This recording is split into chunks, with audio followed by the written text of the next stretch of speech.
Y a pas de renseignements, y a pas de Gustave Flaubert, y a plus rien. Pour du spécial, ça va être du spécial. Ah, le pourri. Quoi, pour une fois que j'ai l'esprit station. Les petites questions inutiles et parfaitement nécessaires. Grégoire Courdet.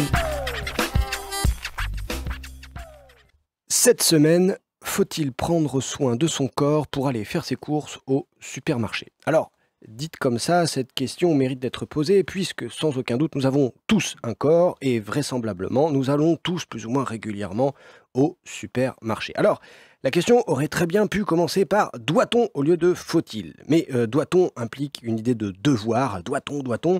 Oui, je dois ou non, je ne dois pas. Alors, il n'y a pas d'alternative, c'est binaire. Alors que faut-il laisse ouvert un petit peu le champ des possibles.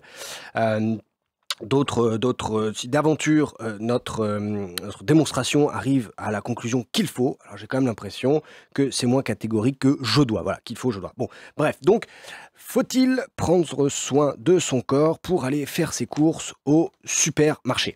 Alors pour commencer, faut-il prendre soin de son corps tout court? Alors tous les experts s'accordent pour dire qu'il vaut mieux, ne serait-ce que pour des raisons diverses de mort ou d'autres sentences sévères. Voilà, il vaut mieux prendre soin de son corps. Mais alors, faut-il s'en préoccuper spécifiquement quand arrive l'heure du supermarché? Eh bien, tout dépend de la façon dont vous appréhendez la chose. Alors, d'aucuns voient dans cette tâche un passe-temps agréable. On les reconnaît à leur nonchalance derrière leur caddie, autant qu'ils prennent pour choisir tel ou tel paquet de riz, celui-ci, celui-là. Non, celui-là, il est bien, t'as vu? Hop!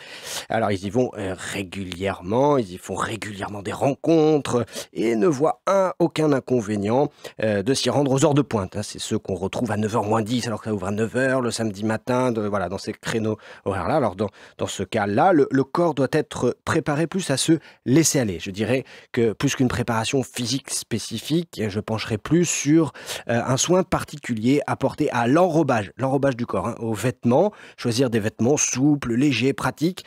Alors c'est le fameux basket jogging qui fait fureur chez certains anciens, on les a tous vus. Alors à défaut de pouvoir pratiquer un quelconque sport, je me dis qu'ils se parent des accoutrements de champions pour leur sortie. Alors, on va pas les féliciter pour cette atteinte aux bonnes mœurs et au goût, mais bon, peut-être qu'on sera un peu plus compréhensif dans le futur. Voilà. D'autres personnes voient le supermarché comme la galère nécessaire hebdomadaire, la GNH, dans le jargon des familles organisées, joyeuses et certainement très fun. Chérie, je file à la GNH, je te prends ton gel douche à la fleur d'hibiscus. Alors, ceux-là font contre mauvaise fortune bon cœur, comme on dit, et se rendent dans la gueule du loup sans préparatif particulier. Alors, cependant, leur corps jouit d'un entretien spécifique dû à la pratique régulière du jogging dominical. Car après la GNH du samedi, notre ami profite de son dimanche pour enfiler sa tenue fluo et son bracelet, son truc qu'on met autour du bras à téléphone pour s'envoyer quelques foulées légères. Alors, si le footing n'est pas pratiqué directement en prévision du supermarché, il contribue cependant à une certaine agilité dans les rayons.